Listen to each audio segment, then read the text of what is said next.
Muy buenos días, chicos de sexto grado de primaria. Antes de dar inicio a nuestra sesión, vamos a recordar los valores que nos toca trabajar en este mes. ¿Cuáles son esos valores? El valor de la solidaridad y el valor de la honestidad. Ambos valores son muy importantes. Ambos valores tenemos que aprovecharlo al máximo. Ser solidarios implica no solamente poder compartir, no solamente estar con la persona que más nos necesita. Ser solidarios implica despojarnos de nosotros mismos, es decir, olvidarnos de nuestro egoísmo y preocuparnos por la otra persona. Tenemos que colaborar desinteresadamente, de corazón, porque si lo hacemos de una manera hipócrita o algo indiferente, como que nos hacemos daño, porque al final todo es retribuido. Es muy importante entonces ser mejores día a día. Y una manera de mejorar y una manera de preocuparnos por la otra persona es siendo solidarios. Tenemos que sacar a flote la verdad. Tenemos que ser honestos.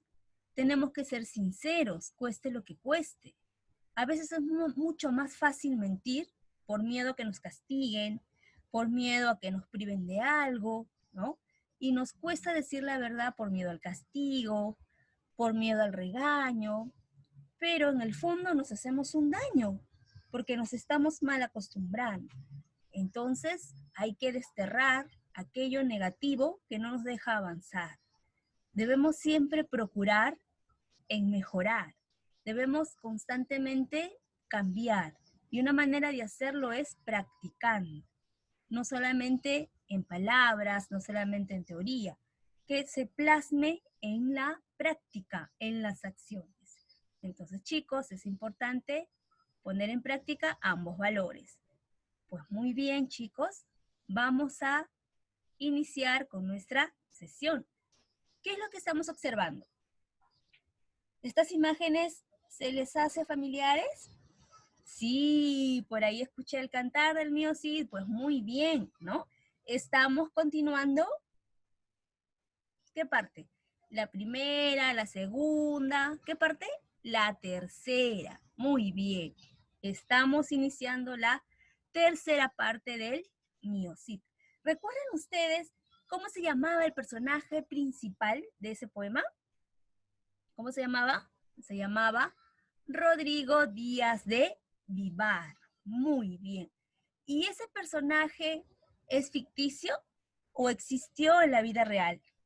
Fue un personaje real. Trabajó para un rey y fue inmortalizado en el poema del mío, sí, porque en la vida real él también batallaba, él también luchaba, y en el mío sí él va a ser considerado como un modelo. Y es por eso que es muy importante dentro de los cantares de gesta del mío Cid. Rodrigo Díaz de Vivar es el personaje principal. ¿Pero él estaba solo? No, ¿verdad? Él tenía una familia. Tenía una esposa y tenía, ¿cuántas hijas? Tenía 2 hijas. Muy bien. ¿Qué hacía él? ¿A qué se dedicaba? Él se dedicaba a conquistar tierras, ¿no? A tener dominio de otros lugares, de territorios. ¿Y qué hacía con el botín? ¿Se lo quedaba él solo? No, ¿verdad? Se lo daba ¿a quién? Al rey. Él era muy cercano al rey. El rey le tenía mucha consideración porque era uno de sus mejores vasallos, porque era uno de sus mejores guerreros. Siempre le traía victoria, nunca traía derrota. Siempre, cada vez que se iba a otros pueblos para conquistar tierras, él siempre salía victorioso. Por eso es que va a ser llamado Cid Campeador, porque siempre va a vencer todas las batallas donde se enfrente. ¿Qué más estamos observando? Estamos observando a las hijas. Muy bien, ¿no? Aquí estamos observando al rey. Y aquí estamos observando cuando las hijas contraen nupcias. ¿Recuerdan ustedes qué había pasado en el primer cantar?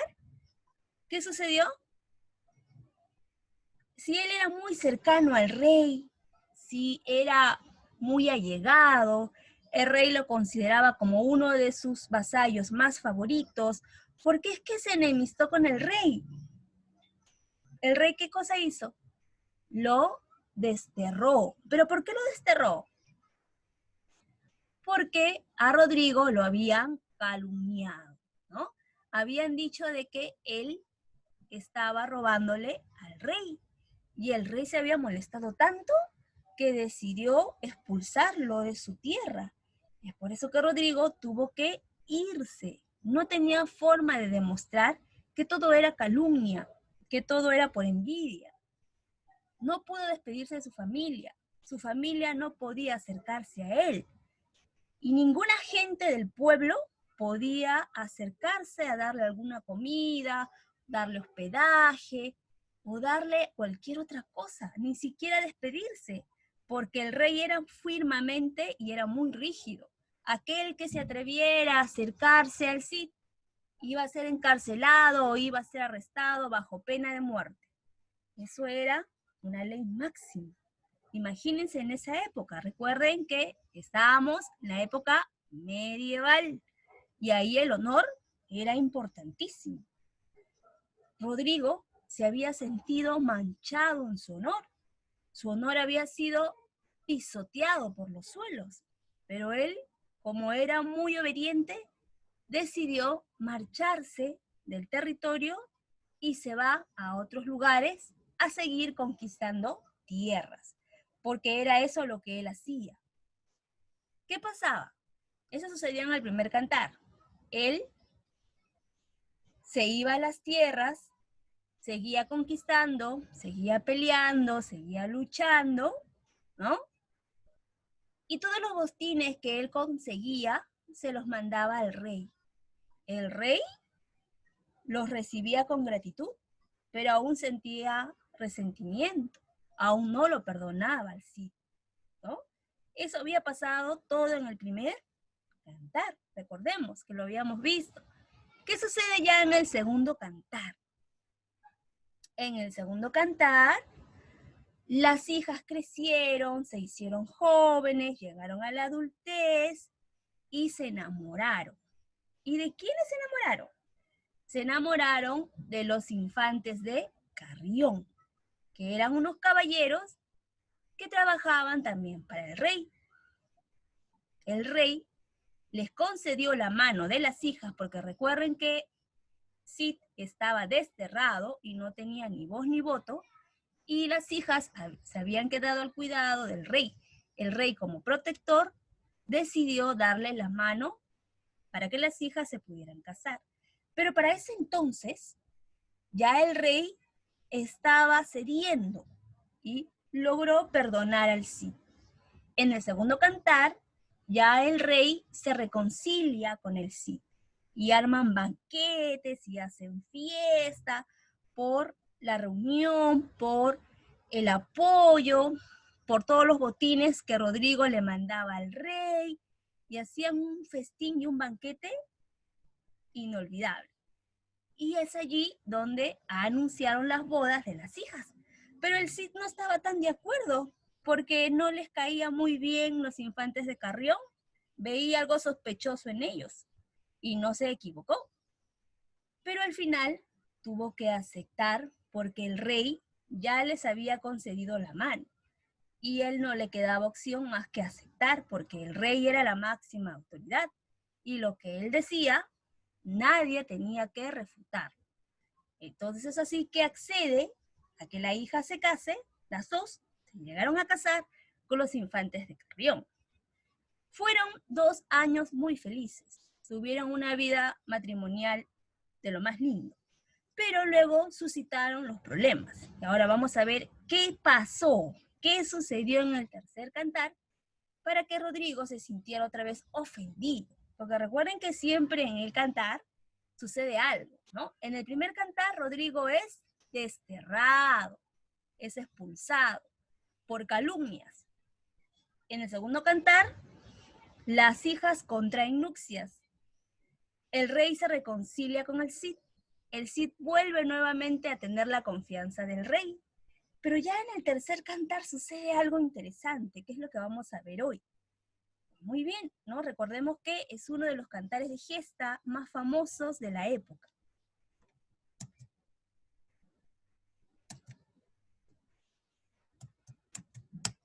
Vamos a ver qué sucede. ¿Qué es lo que sucede aquí con el Cid? El Cid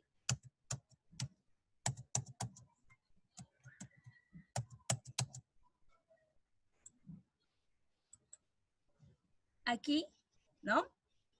Vamos a ver, antes de pasar al tercer cantar, vamos a ver cuál es el estilo del mío Cid, ¿ya? Vamos a dar unos alcances para poder entender qué va a pasar recién en el tercer cantar. Uno de los rasgos más característicos del poema, ¿no? Es la sobriedad de su realismo. Cuando habla de sobriedad de realismo, hace referencia a que los hechos fueron semirreales, es decir, mencionan lugares que sí existieron, mencionan personajes que en la vida real también se dieron de carne y hueso, como es el personaje de Rodrigo Díaz de Vivar. Se menciona ciudades de Valencia, ¿no? De la ciudad de España y otros lugares. Por eso se dice que tiene una sobriedad, es decir, tiene elementos de la España antigua, ¿ya?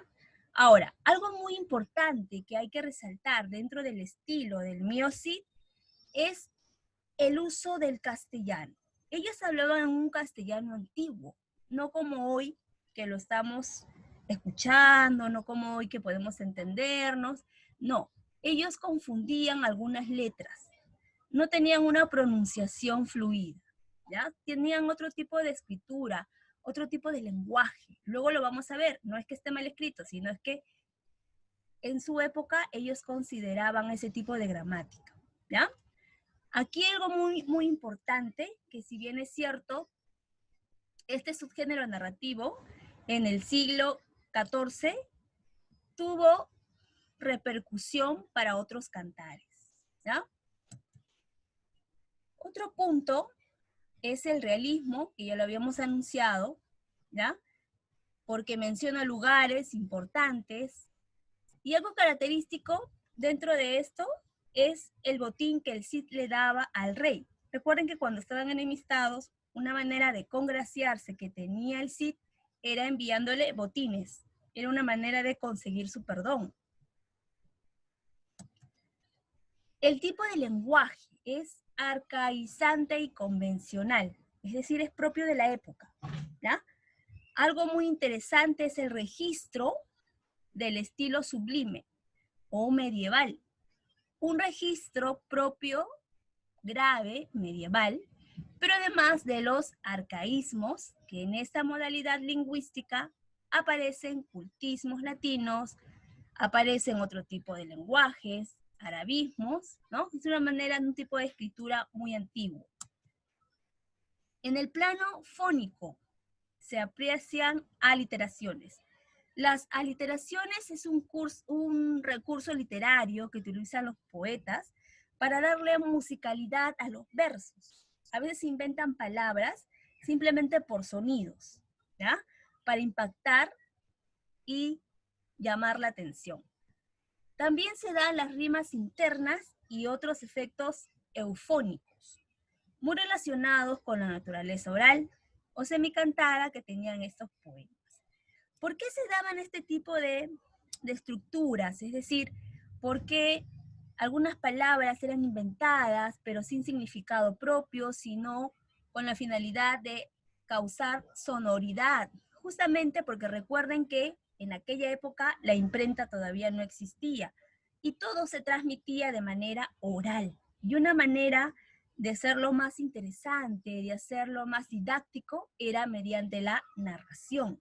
Es por eso que los juglares, que recuerden, juglares que eran los que se iban de pueblo en pueblo, eran como noticieros parlantes que comunicaban lo que pasaba en otros pueblos. Pero ¿cómo ellos lo comunicaban? No solamente de manera dialogada, sino recitando, cantando, bailando, y ellos se encargaban justamente de enseñar el Mío Cid. Ellos recitaban el Mío Cid. Recuerden que el Mío Cid era un poema de más de 300 versos, ¿no? Extensísimo. Imagínense los juglares, qué buena capacidad de memoria tenían. Se entrenaban. Ellos ya eran preparados desde pequeñitos para seguir esa profesión. Y pues justamente estas palabras que tienen aliteraciones y que causan un impacto sonoro es justamente para hacerlo más llamativo, para hacerlo más pomposo, para que genere impacto en la población. Ese era uno de los objetivos. Pasemos ahora, ¿cómo es el lenguaje en el Miocid? ¿No? Se utiliza el epíteto épico. ¿Y qué es el epíteto épico? Son locuciones o perífrasis usadas para adjetivar positivamente a un personaje protagonista, que se define o se individualiza con una designación. Puede estar constituido por un adjetivo, por una oración adjetiva, ¿no?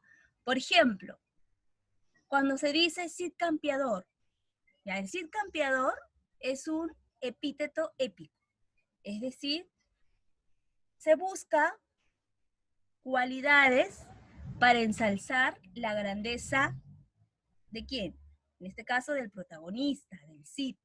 Por eso es que se emplean epítetos. Los epítetos son adjetivos, pero son adjetivos con un grado mayor. Cid campeador, señor, era un término epíteto de la época, ¿ya? Ahorita vamos a ver algunos ejemplos. A él, por ejemplo, a veces no le llamaban Rodrigo. A él le decían campeador, el campeador. El de la barba bellida, ¿no? El de la barba bellida, ¿qué significa? De la barba poblada, aquellos que tienen mucha barba. El que en buena hora nació. Miren este tipo de palabra, nació. No es que esté mal escrito, sino es un lenguaje antiguo, arcaico, que ya no es muy utilizado. Pero en aquella época, sí. Entonces, otra característica que podemos rescatar es que también se empleaban muchas adjetivaciones, ¿no? Sobre la espada del Cid, que se llamaba tizona y colada, ¿no? Que eran las espadas que él utilizaba y que siempre vencía.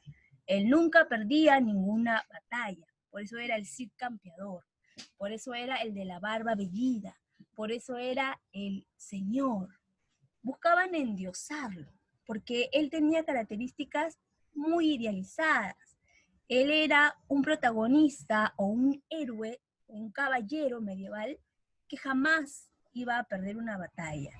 Y todos estos epítetos buscaban justamente ensalzarlo para que él pueda resaltar dentro del poema. ¿Ya? Pues muy bien. ¿Qué es lo que está pasando aquí? Pasemos ahora al argumento del tercer cantar del mío sí. Recordemos que en el primer cantar, Rodrigo va a ser desterrado, ¿no? En el segundo cantar, las hijas van a contraer nupcias. Algo pasó que Rodrigo se sintió ofendido en el tercer cantar. Vamos a ver qué sucedió. Un día, ¿no? Rodrigo se encontraba caminando con los yernos, en este caso con los infantes de Carrión, cuando de repente escucharon el rugir de un león, ¿no? Este león se había escapado de su jaula. Y Rodrigo no se inmutó, es decir, no quiso pelearse con el león, no quiso participar de la batalla. ¿Por qué? Porque le quería dar el paso, ¿a quién? A los infantes de Carrión. Rodrigo quería que los infantes de Carrión tomaran su batuta y que ellos lucharan contra el león, ¿no? ¿Pero qué hicieron los infantes de Carrión? Los infantes de Carrión, en vez de batallar con el león, ellos se acobardaron, ellos se intimidaron y se escondieron. No quisieron pelearse con el león y la gente del pueblo se había ganado con el paz. ¿Qué hizo Rodrigo? Rodrigo tuvo que enfrentar al león porque el león iba a atacar al pueblo y Rodrigo tenía que defenderlo. Es así como se enfrenta al león porque los infantes deciden huir. A raíz de eso, es que la gente del pueblo empezaba a ironizar, empezaron a burlarse los infantes de Carrión, le decían que eran unos cobardes, que no sabían luchar, que no eran caballeros, y en esa época pues el honor era muy importante, y una manera de restituirlo era mediante la muerte. Ellos se sentían tan ofendidos, estaban tan enojados, tan furiosos, que decidieron vengarse. Se preguntaban entre ellos, ¿y ahora qué hacemos? Estamos con nuestra autoestima por los suelos, nuestra hombría ya no está. ¿Qué hacemos? Ellos estaban muy molestos. Hay que vengarnos, decían. ¿Qué hicieron?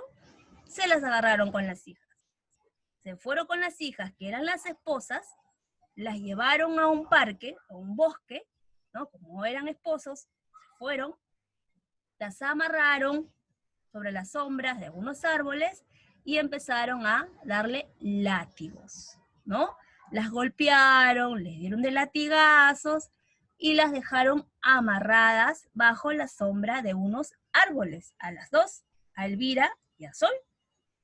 Y ellos huyeron, las dejaron a su suerte, las dejaron para que pudieran ser devoradas por unos lobos, porque ya era muy noche, ¿no? Ante esto, el Cid se queda ofendido. El Cid se sintió tremendamente defraudado. ¿Cómo era posible que sus esposos actuaran de esta manera? ¿No? Entonces, ¿qué hace el Cid? El Cid acude al rey y le dice, no podemos permitir que ellos se sigan burlando. Han manchado mi honor y el honor de mis hijas. Yo lo tengo que restituir. Y una manera de restituirlo era mediante el duelo, pero no un duelo a muerte. Es por eso que Rodrigo pedía el consentimiento del rey para que él pudiera darle la veña y así él pudiera enfrentarse a los infantes de Carrión y recuperar la honra y la honra de sus hijas. Pero el rey sí aceptó. Y es así como Rodrigo se enfrenta en duelo a los infantes de Carrión. Se enfrenta en duelo, logra vencerlos y de esta manera las hijas logran recuperar la honra y Rodrigo también, porque recuerden que en aquella época era muy importante la honra y la honra se cobraba mediante la muerte. Y es así como Rodrigo pudo recuperar su honra. Y de esta manera las hijas lograron nuevamente contraer nupcias, pero ya con otros caballeros de la época, ¿no? Y de esta manera ellas quedan restituidas nuevamente en su honor. Rodrigo también queda restituido en su honor y de esta manera culmina la historia del mío Cid. Recordemos que en aquella época la honra era muy importante. Recordemos también que en aquella época las injusticias se pagaban con la muerte. Era una manera de recuperar, ¿ya? Las hijas recuperaron su honor cuando contrajeron nupcias con otros caballeros. Rodrigo recuperó su honor cuando él logró enfrentarse en batalla con los infantes de Carrión. Pues muy bien, de esta manera concluye nuestra historia del mío Cid. Pero aquí tenemos unas imágenes para refrescar nuestra memoria y poder reconstruir la historia que han escuchado. Recordemos que Rodrigo, al inicio, en el primer cantar, había sido desterrado por el rey, ¿no? Y él se va muy triste, pero él se va a seguir batallando, se va a seguir luchando, buscando otras aventuras. Aquí también tenemos otra imagen cuando él se enfrenta al león, cuando eso sucede en el segundo cantar para el tercer cantar. Los infantes de Carrión, ahí estamos viendo, huyen despavoridos, no se enfrentan al león. Rodrigo, si se enfrenta al león, logra vencerlos y de esta manera él también logra nuevamente a restituir su honra, porque lo había perdido cuando fue desterrado, pero lo recuperó nuevamente cuando el rey lo perdonó y cuando pudo nuevamente enfrentarse a otras aventuras, como es en el caso del león. Aquí tenemos la espada de Rodrigo, que está lanzando muy victorioso por haber ganado batallas, por haberse enfrentado con el león y con los enemigos del rey. Acá abajo tenemos otras imágenes donde se da el encuentro cuando Rodrigo y el rey se reconcilian. Cuando el rey logra perdonar al Cid debido a que él le mandaba los botines y porque también le tenía cierto cariño, cierta consideración, ¿no? Recordemos que en el tercer cantar ya se da la afrenta de Corpes. Y ahí viene el título, afrenta de Corpes. ¿Qué significa afrenta? Es ofensa. En la ofensa, en el tercer cantar, las hijas son cruelmente bofeteadas, ¿no? Golpeadas y abandonadas a su suerte. Es por eso que Rodrigo logra restituir su honor y también el honor perdido del mismo, ¿no? Y de esta manera concluimos con nuestra sesión del cantar del mío Cid. Pues muy bien, sigamos con las preguntas para reforzar lo que hemos trabajado. ¿Qué es el epíteto épico? ¿Qué cosa es? Muy bien, es una caracterización, es una cualidad que se le atribuye en este caso al personaje principal. ¿Quién es el personaje principal? ¿Es el mío? Sí. ¿Ya? ¿Qué estilos podemos ver en el mío Cid? Ahí podemos ver varios, ¿no? Un estilo, por ejemplo, es anónimo, ¿no? Otro estilo es un cantar de gesta, cantado por los juglares. Otro estilo es que utiliza un lenguaje arcaico, antiguo de la época, ¿no? Y podemos seguir enumerando más características o más estilos. De esta manera concluimos con nuestra sesión, pero no sin antes realizar una tarea que ustedes lo van a hacer para la siguiente clase. ¿Qué es lo que van a hacer? Van a leer el cantar del tercer del mío Cid, van a realizar un resumen, lo van a ilustrar, el resumen explicado con sus propias palabras, luego van a explicar qué cantar del mío Cid les gustó más, ¿no? El primero, el segundo, el tercero, pero si eligen cualquiera de los tres, me tienen que detallar la escena, ¿no? ¿Qué parte de la escena les ha gustado? ¿Por qué? Cuiden la tildación, cuiden la ortografía, cuiden las mayúsculas, que eso se va a considerar. Muy bien, hasta la siguiente clase, cuídense.